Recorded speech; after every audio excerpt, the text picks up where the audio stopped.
Oh, good morning. This is Dr. Bryson, and this is the last video for the fall semester for criminology. And this is the year 2022. In this video, we're going to talk about developmental theories.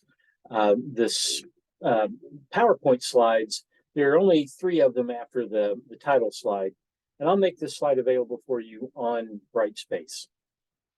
But wanted to finish this last video or this last series of videos, beginning with my appreciation for all of you. I just want to let you know how much I appreciated working with you this semester, reading your stuff, being able to be a part of your educational journey. My hope is that you learned about the criminological theories, that this expanded the way that you think about crime, that you're not just thinking of crime as there are bad people out there doing bad things, and we've got to get those bad people off the street. That you understand that most people who commit crimes, there are a lot of contextual issues that go into that. So that's my hope, is that you learn to understand that crime is not such a simple definition as it's just a bad person doing bad things. Next semester, I will not be doing any adjunct teaching for Glenville. I don't know about the following year. I'm willing to do at least one course a semester if they need for me to. Hopefully, they will find someone who will replace the hole that was left when I resigned my full-time position at Glenville. Please know that you, the students, are what made it hard for me to make that decision to move on to a different school. I love Glenville. A piece of my heart is there. I did not leave because I was upset at anything. There was an opportunity that just, I'm a person of faith, so it felt to me like God was calling me to be where I am now. So that's why I left Glenville, not because I was angry at anyone. In fact, I'll tell you, I miss a lot of you. I miss the students. I miss professors in the criminal justice department, all three of them. Professor Mattori, Professor Hart, and Professor Lang. Miss them all. Miss them all. But anyway, so there's my goodbye. So let's move on then to the first slide in the slideshow. And this one is Moffitt's taxonomy. Now, the word taxonomy, it basically means a system of naming. So when we talk about all the different classifications of animals, that is a taxonomy. When we talk about all the different mental health diagnoses, that is a taxonomy. So when we say taxonomy, we're saying that we've got these different categories and we're giving them a name. So with Moffitt's taxonomy, there are basically two categories that we need to be aware of.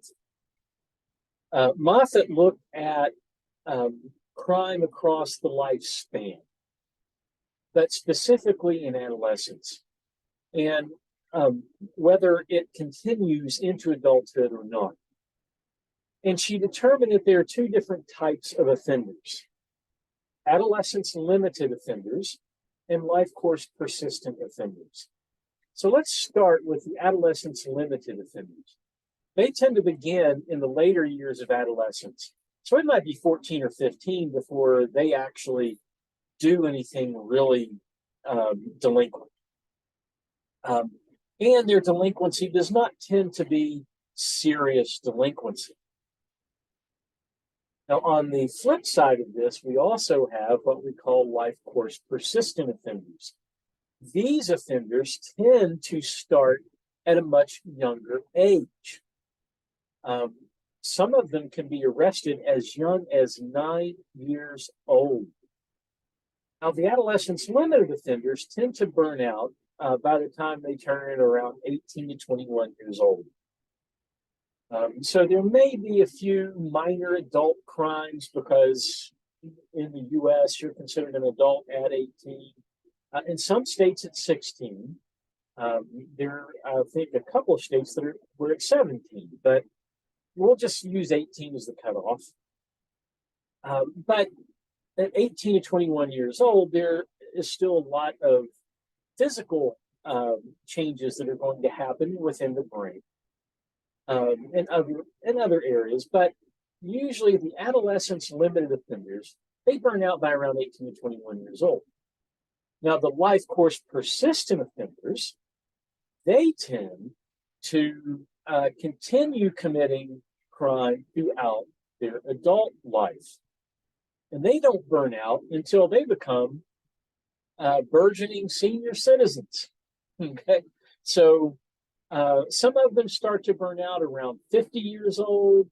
Some of them tend to burn out starting around 60 years old, but 60 years old is probably the best cutoff to say that's when we can really start to see major burnout of the criminal behavior. So life course persistent offenders, they start much younger in general, and they continue on into adulthood. Now, there is a much greater number of adolescents limited offenders, according to Moffitt, than there are life course persistent offenders. That's a very small number of people. Now, there are those who don't start their criminal careers until they're adults. That is a very small number, according to Moffitt. And they're not listed in the taxonomy, though.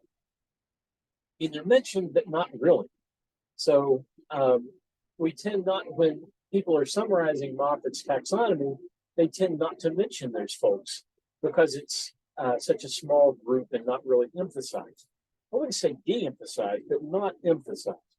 So with the life course persistent offenders, a very small number of adolescent offenders. Now, if we take those, they tend to be petty criminals throughout most of their life. In other words, mostly misdemeanors. There might be a few lower end felonies. In other words, non-violent felonies. So those folks that commit violence are even a much smaller number of the number of life course persistent offenders. So the life course persistent offenders are a small number, very small number of the adolescent offenders, of all adolescent offenders. And then for those life course persistent offenders that become offenders in adulthood, a very small number of them become the violent offenders, according to Moffitt. Well, I'm going to end this video here, and we will move on to the Marxist theories in the next video.